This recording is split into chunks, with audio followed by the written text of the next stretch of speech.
So my name is Jasmine and I'm a Special Educator Hearing for Port Augusta Whyalla Far North, providing an outreach service, and I'm also a member of the Australian Association of Teachers of the Deaf.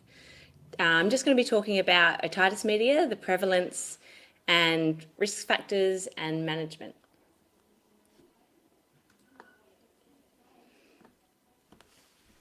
So Aboriginal children have some of the highest rates of otitis media in the world, causing hearing loss. So otitis media is a word that basically means ear disease, middle ear infection, middle ear pathology. It's about the inflammation of the middle ear, and it's typically caused by bacterial viral pathogens, which is just a common childhood illness. So it's like the common cold.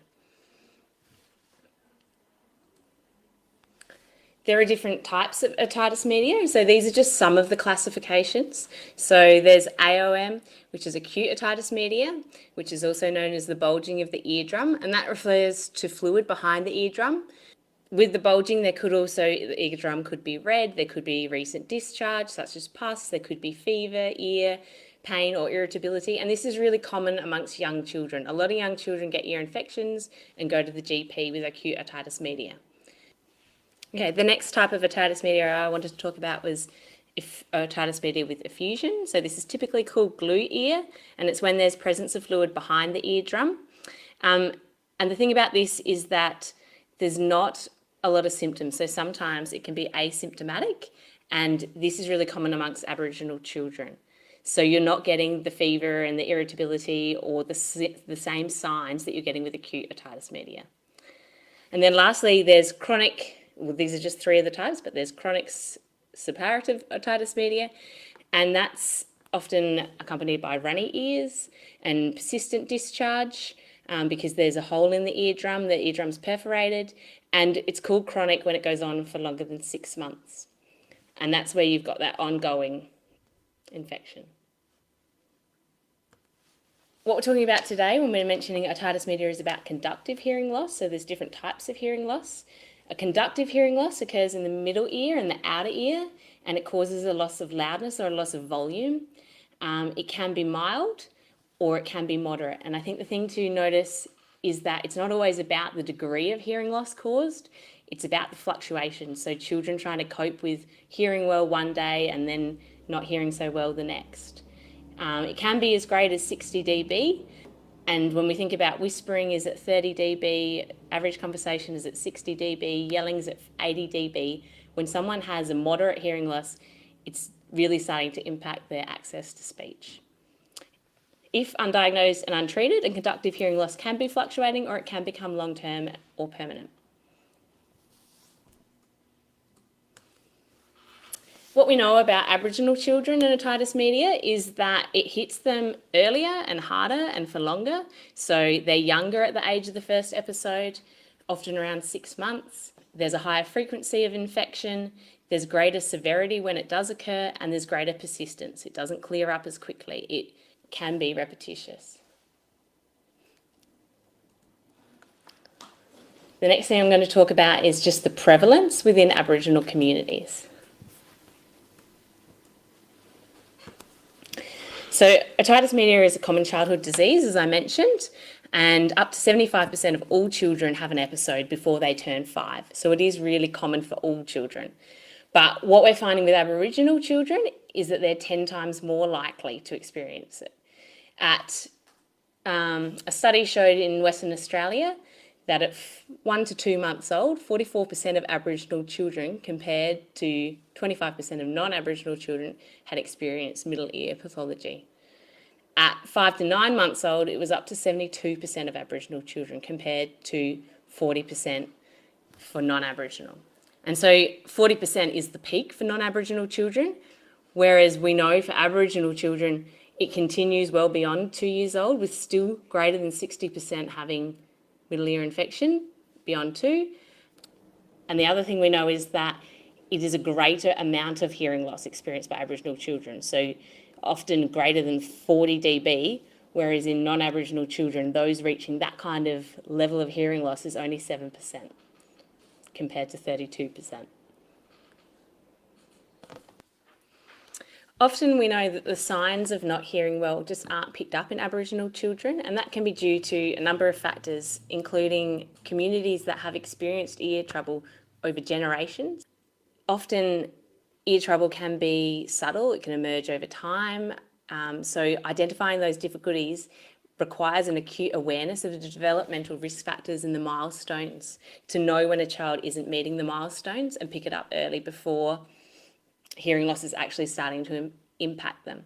The development of speech and language and communication skills is a social phenomenon, and this is strongly influenced by a child's communicative environment, cultural norms and expectations, and other linguistic features of languages or dialects that the child is learning. So often hearing loss is misunderstood as being part of the family communication and part of the home life, or being misunderstood as culturally appropriate level of language and speech, or being misunderstood as a child that's multilingual, learning multiple languages, and that's why it's often not identified.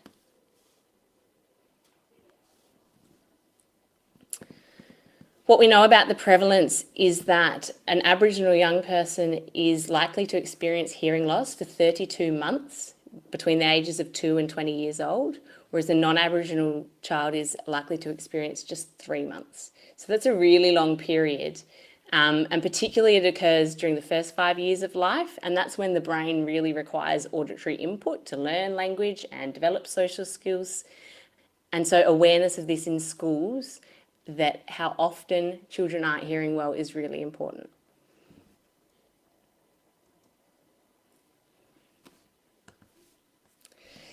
This graph just shows the amount of hearing loss captured across non-Indigenous and Indigenous communities.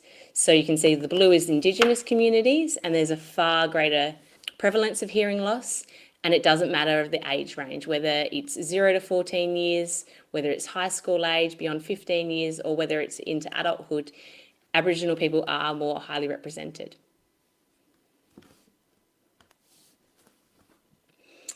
There's also a bit of a perception that this might be a kindy issue, and that once they're 5 years old and they grow a bit older and the eustachian tubes are wider, that they will grow out of hearing loss.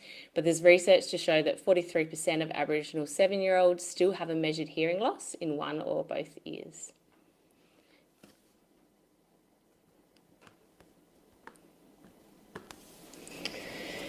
The other thing is about self-reporting. So in this graph, it just shows you that blue is the number of people that reported having a hearing loss, and green is the number of people that weren't aware and were tested and found to have a hearing loss. So it just shows that individuals might not be aware they're not hearing well. If that's their experience or their generational experience, they might not even know themselves, and they might wonder why they're not doing well at school or why things are a bit more challenging. And just making them aware, getting that diagnosis is really important. According to the World Health Organization, if 4% of the population has a disease such as otitis media, it's considered a major public health problem. And what we know from the research is that in Aboriginal communities, it is well beyond, as you can see, 4% in comparison to non-Indigenous communities. Traditionally, I think a lot of the research has looked into remote communities, areas like the lands and the prevalence there. And now the research is turning to more regional communities and urban communities, because the rates are still really high. As you can see, even in the non-remote populations, it's above 4%. Next, I'm just going to talk about some of the risk factors as to why Aboriginal children are more likely to experience glue ear or experience conductive hearing loss, and some of the risk factors that can be addressed. So the first area is sort of health. We know that if a child is breastfed for longer, that they're less likely to experience ear infections. We know that bottle feeding when lying down is also an issue that can add to the prevalence. Hygiene is really important, so washing hands, access to running water, particularly in developing countries. The immune system, so some children, if they don't have good nutrition and they don't have a strong, healthy immune system, they're not able to fight off the common sort of diseases, and are more impacted from the mucus and sort of stuff that occurs when you get a cold and trying to recover from that. We also know when children are younger, they have narrower, more horizontal eustachian tubes. And as the child grows, they get better drainage. We also know that premature birth is a risk factor as well. Beyond health, it's also about the environment the child is in. So smoke exposure, and whether that's tobacco smoke or campfire smoke, that sort of dries out and can contribute as well as a risk factor. We know that overcrowding, so whether that's overcrowding, living with lots of siblings, or whether that's going to childcare, they're really big, one of the biggest predictors of risk. So children that have less exposure, obviously, to other kids, they're not going to transfer as much middle ear disease. And lastly, services place Aboriginal people at greater risk because they need access to timely services and culturally appropriate services. They need consistent screening programs, and after having been screened, they need a pathway to specialist care or access to professionals who can provide specialist care and follow-up. And lastly, I'm just going to touch on management. There was a study in 2014-15 that showed that children between 0 and 14 who are Aboriginal, 83% of them received some form of treatment. So that treatment could have been in the form of medication like eardrops or antibiotics, which accounts for 48%. It could be being checked or having routine checks by a hearing specialist to keep screening to check that for improvements or whether it's ongoing or what is required, and that accounted for 46%, having follow-up appointments. And lastly, 31% went on to have surgery, so things like grommets inserted. And the remaining, it was only 16% that didn't have treatment. So we know when children are diagnosed that there is the possibility for ongoing management. And lastly, we also know that many Aboriginal children were not fitted with hearing aids for the first time until they were 6 years old. And so that's from Hearing Australia in 2019. So it's not until children are presenting at school and starting to have learning deficits often that many Aboriginal children are diagnosed or given aids. And that could also include BAHAs, which bypass the middle ear. I'm Ben McNichol and I'm a special educator for hearing. I'm going to be leading on from Jasmine and discussing the impact of otitis media. For many Aboriginal children, otitis media is a chronic condition with long-term health and educational effects. The persistence of the disease and its long-term effects and impact are due partly to the lack of awareness of the disease among parents, teachers and health workers, and partly to the lack of agreement about who is responsible for treating the disease and its effects. In the education space, I believe we are as educators always responsible for managing, supporting and aiding our children and our families in regards to the impact of otitis media. So what does the research tell us? There have been many studies into Aboriginal ear health and its impacts on education, on socialisation, on well-being and life. And there are some key themes that we can take out of that. One of the more critical things that we've learned is that it has a long-term impact.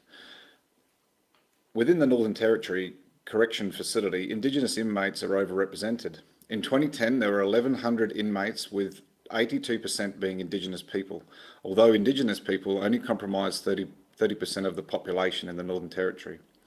From that being a staggering stat as it is, an investigation that occurred led by Damien Howard found that in the correctional facilities in the Northern Territory, that more than 90% of the Indigenous population within the facility had significant hearing loss.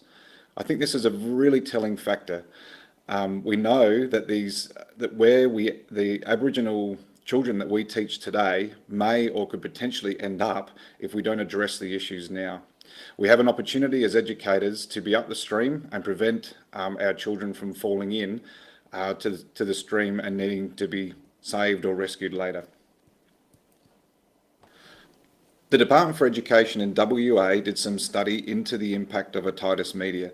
Some of the key things they found were that there was a significant variation in reading scores between Aboriginal and non-Aboriginal children, and it varied by between 1 year to 6 years.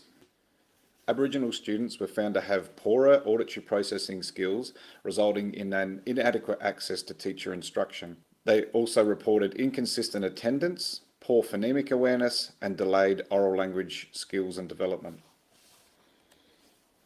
A study by the Department for Education also found that there were limited understanding amongst all parties in the difference between Aboriginal and non-Aboriginal children in the pattern of otitis media. A good understanding of the immediate effects, but poor awareness of associated hearing loss and its effects. Disparity between the high prevalence and low identification, and the generational experiences. The Department for Education's study also found that some of the key things we need to address relate to prenatal, infant, maternal and early childhood programs to consider otitis media and conductive hearing loss, and working closely with families around prevention and management. We found that families, health and education agencies need to work together in conjunction with each other to support the impact of otitis media. There was a need for home visits, for community visits, for on-the-ground support for our Aboriginal children. It also identified the importance of screening programs to determine when our children are suffering from otitis media and associated hearing loss, and how we can begin to support them. Some of the key themes that have come out of all the research that has taken place over the many years leading to now are that obviously otitis media leads to permanent or long-term hearing loss. A child with otitis media can have a fluctuating hearing loss. It may mean that the hearing will vary depending on the stage of the disease. Another impact relates to the ongoing health issues. Otitis media may cause rupturing in the eardrum, also known as perforation of the eardrum. Children may suffer from many infections throughout their life which never heal. They develop scarring on the eardrum from the multiple infections, and at the extreme end can suffer more complex issues such as cholesteatoma. There's also an impact on auditory development and speech development, language acquisition and development, social and emotional development, literacy and numeracy skill development. So let's dive a bit deeper into each one of these themes. Otitis media most commonly has a significant impact on audition. We talk about a reduced audition, meaning that children have less power in their hearing. So even though their hearing presents as normal, after a bout of an ear infection or otitis media, they can lose the ability of the access to the information. There may be impaired auditory acuity, that's relating to the sharpness of hearing. They may have limited or inappropriate use of auditory information. They may have selective attention, and usually this comes as a result of a survival mechanism, meaning that during the period where they have a hearing loss, they're needing to gather the most important information and don't always overhear more of the subtleties in the conversation around them. They will have reduced auditory recall and closure. Usually we have an ability to close out on auditory information. So even when we miss parts of a sentence or a word, our brain has the ability to close out on that information. Generally, children who suffer from otitis media lose this ability to close out on the information. We obviously have reduced comprehension and inability to hear certain intensity within sounds. Most commonly, it's word endings and high frequency sounds. These sounds are particularly important for English. Another impact is poor phoneme discrimination, and obviously this has an impact on our pre-literacy skills within our kids. This poor audition and ability to hear information obviously results in poor speech development and also production and intelligibility, meaning our ability to understand when a child is talking. Otitis media and associated hearing loss has a significant impact on language. Often our children who are impacted by otitis media, middle ear infection and hearing loss come to school with half-empty linguistic lunchboxes.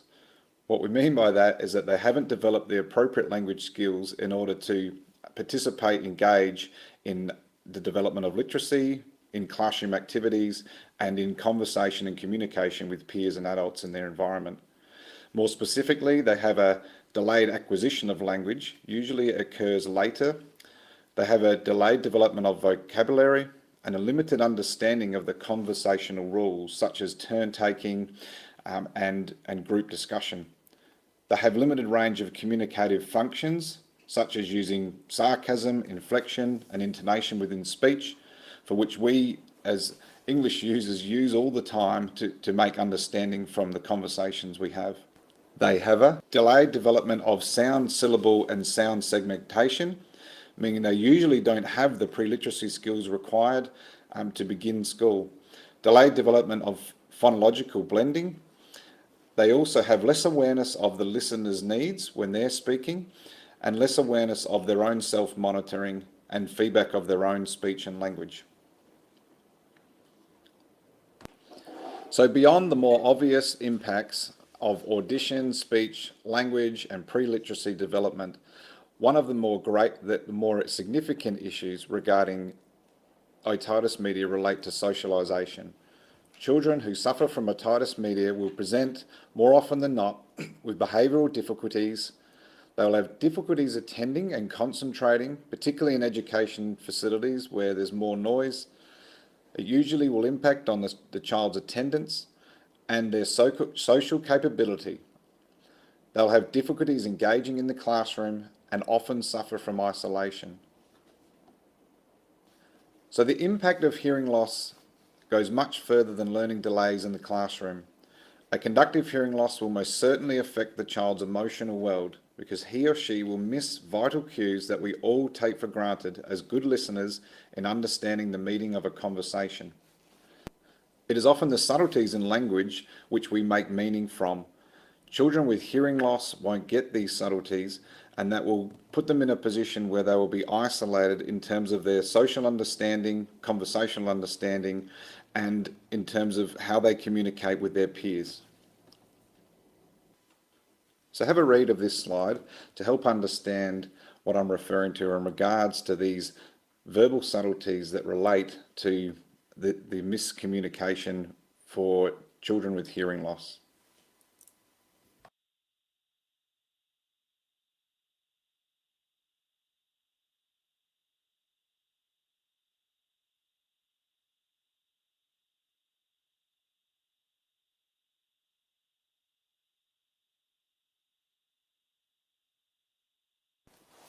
Along with the direct impact of otitis media, there are complexities that surround the actual diagnosis. We strongly believe that early identification of any hearing or ear health issue is important for intervention and support.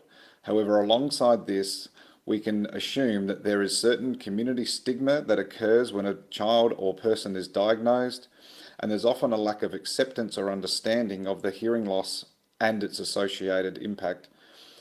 There's also the issue around the normality of otitis media within families and communities, and often it is not uncommon to come across children or individuals that don't believe that their ear or health issues or hearing loss has impacted their life in any way. We find that there's an immediate lowering of educational and life expectations, and there's often issues with access to medical services. There's also issues with appropriateness of amplification or a misunderstanding of what to do when a child has otitis media.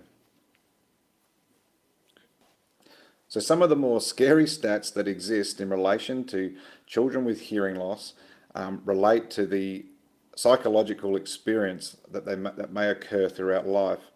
Andy Corns did a study in the UK that found that children with hearing loss are more likely to experience the following things in a greater percentage. For example, they are 3.8% more likely to suffer from some version of neglect. They are 2% more likely to have a mental health issue. As you can see on the screen, many of these factors impact on our life, and so it's imperative that we as educators know about otitis media and understand the impact.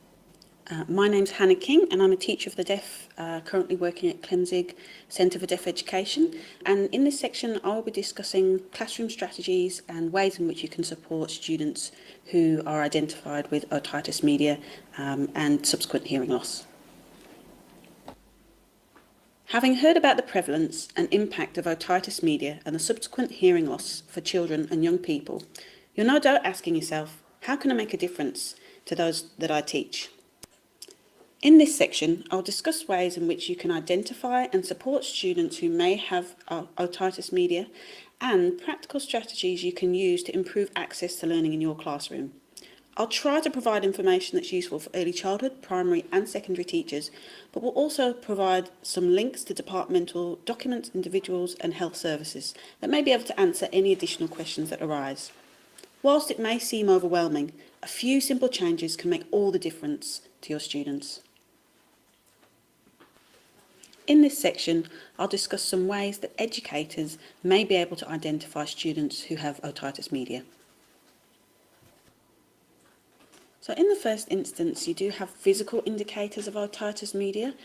These are physical symptoms of infection in the middle ear. So there's signs of a cold, runny noses, sore ears. Children and young people may pull at their ears and indicate that they're in pain. You might actually see fluid or pus coming out of the ear. In particular, a consistent runny nose where the individual actually has green or yellow mucus that doesn't seem to clear is a quite common sign of otitis media. And on top of that, maybe they're not interested in eating, maybe they're obviously not hearing you well, and younger children particularly can suffer with diarrhoea and vomiting. The second type of indicator is behavioural. Children with otitis media don't always show obvious signs of infection, as described previously. However, they still may be suffering from hearing loss, and that hearing loss can impact how they behave in a classroom space. This can look like distracted students, daydreaming students, students who behave in disruptive ways or refuse to work. They may struggle to follow routines or instructions that you've provided and rely heavily on visuals or peers. Whilst there may be many reasons why students display this type of behaviour, and we do find it challenging, it certainly always has a cause. It may not be due to hearing loss, but the data tells us for many Aboriginal and Torres Strait Islander students, there is a high likelihood that otitis media and consequent hearing loss is playing a part. In order to honour our commitment to the Disability Discrimination Act and to ensure our students are learning, it really is our duty to dig deeper so we can provide an environment where they can learn successfully. And finally, there are developmental indicators. Students may struggle with the practice of listening, and this includes eye contact, sitting, waiting for the appropriate moment to speak, or responding to a request to finish work or pack up. Students' speech may be impacted in terms of clarity, frequency of use. Do they contribute to classroom discussions and talk freely with their peers? If they're not able to do this at an age-appropriate level, this may be a developmental indicator of otitis media and hearing loss. And having potentially missed up to 32 months of access to hearing, students may have delayed language skills. Consider if they struggle with curriculum vocabulary. Are they misusing words you would expect them to know, such as words attached to familiar routines that most children of their age use with ease? Lack of consistent access to language has an impact not only on use and understanding of language, but the way in which the brain develops. Therefore, it's crucial to note that the hearing loss through otitis media can also impact executive functioning. Do you notice your students struggling with working memory? Can they, for example, follow a number of simple instructions in order of request? Do they forget where they've left their belongings or seem disorganised, or even have difficulties with time management when completing tasks? Do they struggle with impulse control or responding to emotionally challenging social situations? Finally, you may notice that students with otitis media and hearing loss struggle with social interactions, having not learnt through listening and observation how to interact successfully with peers. Many children who are not suffering with OM do struggle with these indicators at different times and for different reasons. However, Rees, Mills and Pash indicate that it is well documented in the literature that otitis media is highly prevalent in the Australian Indigenous population. And some of the statistics that you would have been made aware of previously highlight this. So that being the case, you can imply that it is highly likely this is the reason for this type of behaviour. If you had noted all three of these indicators in your children and young people, and you're still unsure as to whether otitis media is a cause for this behaviour, there are some tools that you can use to successfully identify whether this is the case. The first tool I'm going to talk about is the HATS, Hearing and Talking Scale. It has been specifically designed for use by early educators working in partnership with families and their children. And it checks developmental markers which give a clear indication of whether hearing loss is impacting hearing and talking. Ching et al. Tell us that the use of screening tools that utilise parent report is one solution that respects the diversity of Aboriginal and Torres Strait Islander cultures and languages and values parent knowledge about their child. HATS is one such tool, normed with Aboriginal children from both remote, regional and urban settings, and it's co-designed with Aboriginal communities. It is in effect a checklist to be done collaboratively with parents and children up to 6 years old. It's ideal for the early childhood sector. Parents can follow up on the result with a GP and Aboriginal Health Care Centre if a concern is raised. The second method of identification that may be useful is the Ling Sound test. It's really designed for classroom or home use, and it checks a student's access to speech sounds. What it does do is look at what speech sounds students are accessing on any given day across low, mid and high frequencies, and regular recording of this can reveal a pattern if hearing is a concern. It can also provide information about what may need to change in terms of placement within the classroom on a day-to-day basis. The third identification tool is Sound Scouts. It's a gamified, comprehensive hearing screening that provides immediate results once completed. It's free to Australian school children aged 4 to 7 and will identify potential conductive hearing loss caused by otitis media, sensorineural hearing loss, and difficulties listening in noise related to processing issues. It's easy to use in the classroom, and the gamified structure holds students' interests. The results of one of these assessments, either the HATS, Ling Sound test or Sound Scouts, together with the 3 types of indicator provided in the previous slide, will give you a really clear idea as to whether your student is suffering with otitis media. In this section, I'll talk about ways in which teachers can provide health support in a way that fits well within classroom routines.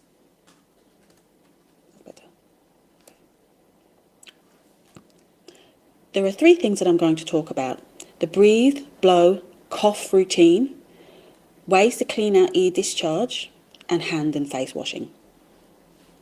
Breathe, blow, cough is a well-regarded process that teaches children to blow their nose and clear congestion effectively. Doyle and Ritsvetsky report BBC as being well received in schools because it fits routines well, it teaches important skills, and encourages hygiene. It essentially involves having children blow the mucus from their nose, breathe deeply, cough into their arms, and move around. The goal is to move around any fluid in the middle ear and help them clear that congestion so that they can better engage in learning and not be distracted by that.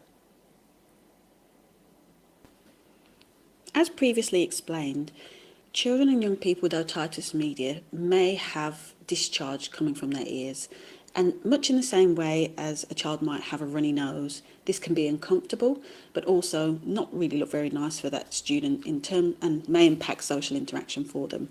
So we can encourage those students to remove that discharge using a tissue, and you could collaborate with a health professional to discuss the process of ear spearing, where you can actually mop out the discharge from inside the ears.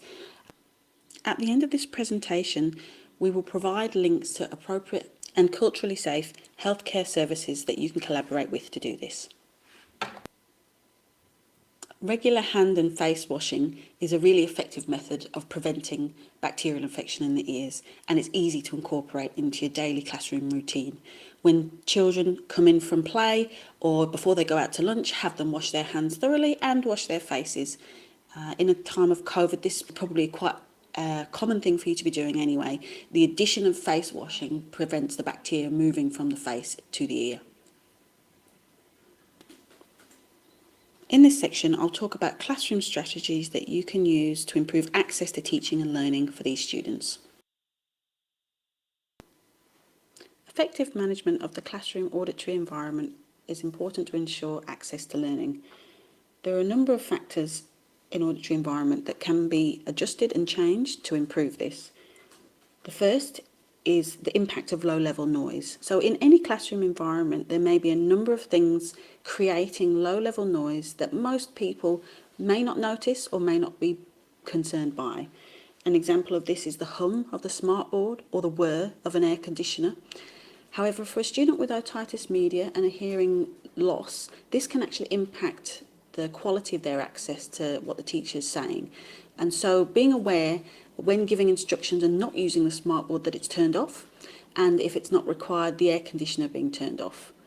The reason why the auditory environment should be optimum is so that the student can access the teacher's voice. In some situations, it's not possible to make changes to the classroom itself. So, for example, you may have a really old air conditioner and it may be really hot, so you can't make that change. However, you can access a sound field system. If the teacher uses this, it will actually improve the sound of the teacher's speech and enhance the quality of the teacher's voice for the student that's having difficulty hearing with that background noise. So accessing a sound field system and using it consistently is one of the major factors in improving the auditory environment for students. You can also use strategies to dampen noise or reduce reverberation. If you have a particularly echoey classroom, you might want to use soft fabrics over some hard surfaces to reduce the way in which noise bounces off those hard surfaces.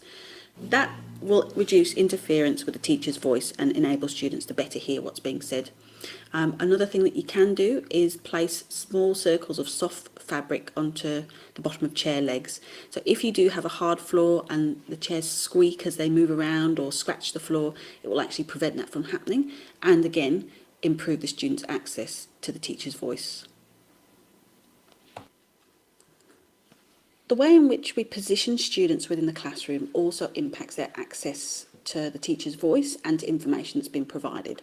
The first thing to consider is whether your student can access your face. Can they see your lips so that they can read your lips if necessary? Can they see your emotions and understand what is being implied whilst at the same time as what is being said? Another thing to think about is students' access to peers. Much of the learning that happens in the classroom can be from the contribution of peers, from interaction with peers and watching what they do. So if you sit your student right at the front, you have to consider whether or not they're getting access to that additional information.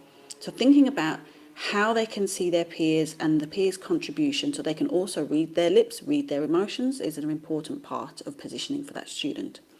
The final thing to consider is the proximity to the person that's speaking. If you as the teacher are doing the majority of the speaking during the lesson, then it's appropriate that they are relatively close to you. However, if the learning and speaking is being shared by students and yourself and support staff, you need to consider how close they need to be to access that speech and that learning appropriately.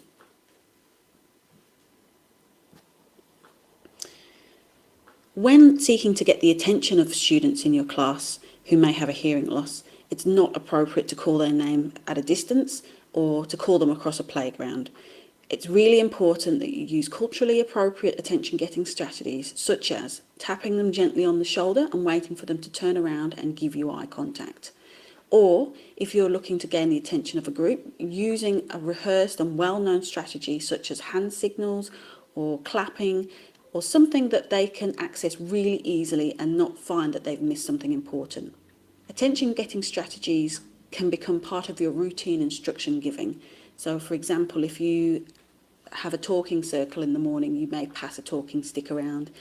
The students then learn that their time to talk is when they're holding the stick and their time to listen is when they're not holding it. One of the most important factors in providing an accessible learning environment for students with a hearing loss of any kind, but particularly with students with otitis media, is having visually accessible instruction. The first thing to consider are schedules and routines. Most classrooms do now have a basic schedule about what will happen first, second, last in the day, but having that clearly visible and supported by images as well as words is really important. It may also be useful for these students to provide them with details of the daily lesson plan in an individual way. So both on the wall, the schedule, and on their desk, details of what will happen for them first, second, third, and last in the day. It provides them with some reassurance and understanding about how their day will look, so they're not feeling confused, worried, concerned, and potentially reduced behaviour. High school students may have their own individual diary or organiser. However, it is important to spend time, if possible, with that student discussing what the expectations are for them each day. That gives them that understanding of where they need to be and what they need to do to be successful. If you have provided your instruction, visuals can be really useful to tell students what tools they actually need to successfully complete their or begin their learning. So, for example, you may verbally ask students to collect their English book, their pencil, their ruler, but having images of these things on a smartboard or on little visual cards so that students know exactly what they need to get and can match the images with the words. Verbal instructions really need to be supported with visuals at all times. So as previously mentioned, visuals are the tools that are required. It may be useful for primary school students to have step-by-step images of what you want them to do. If you're asking them to put a line on the page, write a title, and then commence with a piece of writing, actually giving them a visual example of this rather than just verbal instructions is really important. Because again, remembering that they may have a language delay or language deprivation, they may not necessarily understand what you're asking them to do. Verbal instruction only. Examples of what a finished piece of work should look like can be really helpful for students. It really gives them an understanding of what's required of them. And for high school students, what can help is providing them with simple notes in advance of the lesson so that they know what to expect and can prepare an understanding of the vocabulary they're going to need to be successful in that lesson. Something that is really common is what's called the deaf nod, where a student with hearing loss will tell you, yep, I understand what you've said, yep, I know what to do, but actually they're not sure. So gaining that understanding, that clear understanding from them is really important. One way you can support this is by providing them with a graphic organiser and helping them talk through with you what it is they need to do. The second thing that you can do is have peers explain instructions back for confirmation, and not necessarily in a one-to-one capacity, but as part of the group instruction, you can ask their peers within the group to explain again what it is they're being asked to do. So that gives them two opportunities to hear what you want of them. The final thing to do is to actually check back on a one-to-one basis once the learning has begun, and actually get them to explain the task to you or show the task to you, rather than asking them, do you understand? Because inevitably they'll nod and say, yep, I know what to do. As Ben explained earlier, language delay and language deprivation have a significant impact on the student's ability to learn. When we think about vocabulary and what that means for students, it's about whether they can actually access the curriculum. If, for example, as a high school student, you don't understand the very specific Tier 2 and Tier 3 language of science, how can you understand the processes of science that you are learning about? So, when it comes to vocabulary, it's really important to pre-teach all the language that students are going to use. In particular, Tier 2 and Tier 3 language. That's the most complex and subject-specific language that they're using. And this is beneficial for all students, but particularly for those that have missed out on access to the everyday language that families, peers, and teachers are using in an ongoing way. And this is not just about simply teaching the words, but really taking a bit of a deep dive into the concepts and the meanings behind them, so that they really have a solid foundation to begin learning about the curriculum topic. The other thing when it comes to vocabulary is it's really important that we don't assume that a student has understanding. Even if the vocabulary seems quite simple, we need to be aware that 32 months of missed hearing, of missed access to language, can impact understanding of really simple concepts, really simple vocabulary. So we need to make sure and check back with our students on a regular basis that they're understanding what we're saying. It's really important that we model the correct use of new vocabulary in a variety of contexts so that students don't learn a narrow understanding of individual words, and so that they themselves can actually apply them. It's also important that you give them opportunities to practice and use the language in context so that they can lay down those pathways of understanding in their brains. And further to this, if you hear a student using something incorrectly, it's really important to recast what they're saying. So that means that rather than correcting them and saying, oh no, that's not right, you might then use that word again in a correct way and clarify what it is you think they're saying, so that their confidence stays high and they get a really good example of how they should be using that language. The Australian curriculum specifically makes a provision for oral language learning in the literacy and language strand of English and in literacy progressions. And oral language is crucial for success in literacy learning. So it's really important that as part of learning in any classroom that you explicitly teach and give opportunities to practice the use of oral language. And it's more than just news telling. You need to consider adding an oral language activity to any literacy rotations that you use. And it's really important that you take steps to teach both receptive and expressive language. And I've given a few examples here of how you might do that. One way is using the blanks levels of questions to structure and hang receptive and expressive language activities on and to teach vocabulary. You can do this as a whole class, as a group, or with one-to-one listening activities and provide practice in different contexts. Barrier games are great for small groups as well and one-to-one support. Please see a list of useful links on the slide that you can use to access support for your students. From myself, Jasmine and Ben, thank you for listening to our presentation, and please don't hesitate to get in touch with us using our email address or any special educator hearing who may be able to answer any questions you have regarding this matter.